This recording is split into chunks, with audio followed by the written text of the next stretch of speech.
Today we are talking about interior millwork, also known as interior trim. Designing custom trim and detailing out the interior millwork plan is always a highlight for me in every project and can help really define the home and the style of the home. Here at Lakestone, because this is an existing house and it's a beautiful style that I love, my starting point here was to look at the existing crown and casing and interior trim. Sometimes it's hard for me to believe that I'm looking at something and saying I love everything about it, but I love everything about it. So in this case, what I'm doing is I am calling on a really excellent interior millwork company because they have the capability to make a custom knife and custom mill all of the crown molding casings and baseboards for the new portions of the house and the renovated portions of the existing house so that it all matches perfectly. But when you paint all of it, it looks the same. So to replicate this, It would be a three-piece. we have to cut all three things? That's correct. People are not zooming in on individual pieces of trim that make up a whole. They may just look at a wall and say, oh, I really like that, or I'm not crazy about that. That's a little much for me. And as I mentioned, I'm pretty picky about it. And so I'm really analyzing all the different parts and pieces. So it kind of made sense to just show you all some of these profiles and how I go about selecting them from actual samples. This is an example of ready-made trim. It's just a simple cove crown. And then it has a profile on the top and the bottom that's called an OG, and I'm not big on OGs. So this is an example of once when I went custom. So I looked at this trim and I was like, oh, I love that cove, and it's very clean, it works well for my project. And I like this really hard line here, and I like the gentle curve here where it meets the ceiling and the wall. But that OG, I cannot live with it. So this thought process led me to design this and have it milled.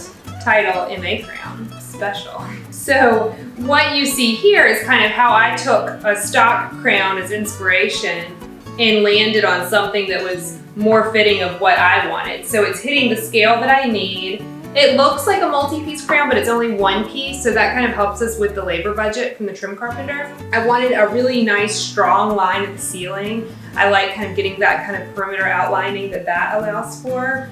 A nice wide cove in the middle, clean and simple. Another line here, another cove, and then a bead detail. With regard to window and door casings, the overall width of those is also important because we may want to establish, like for instance, in the butler's pantry, left and right of one opening, I have upper cabinets, and I want to make sure that I have the same drywall reveal between cabinet and casing on both sides. So it's very important that we know right away kind of what that overall casing size will be. Sure, you can do it later, but this is just one of the things that I'm really picky about, because if you do it ahead and you do it right, then you get this really perfect end result. I think the baseboard is a fun place to come up with something a little different. I like a two-piece base where you can use a 1x material and then have some kind of a decorative base cap on top that you want to subtly tie in with either the casing or the back band on your casing or your crown. At times we will use shoe molding with the hardwood floors, which attaches to the baseboard. Some people call it quarter round.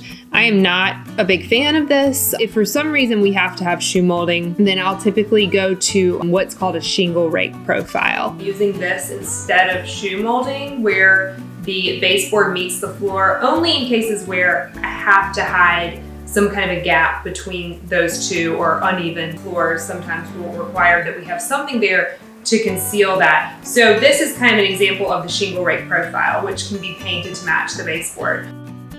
Another piece of the trim puzzle is in between the foyer and entering into the family room of the existing house. There was a beautiful raised panel cased opening, and these raised panel jambs were so pretty to me that I ended up taking that detail and repeating it on all three entrances to the butler's pantry, as well as the entryway from the mudroom into the kitchen. So because these walls were wider walls and it was more than just kind of a 4.5 inch thick wall space where you just have a flat door jamb, it really seemed like a good place to take that original element and build it in. Not a cost-effective option, but it's, I think, a really beautiful option that's going to help give this house, one more feature that helps tie together what's old and what's new so that it really feels seamless.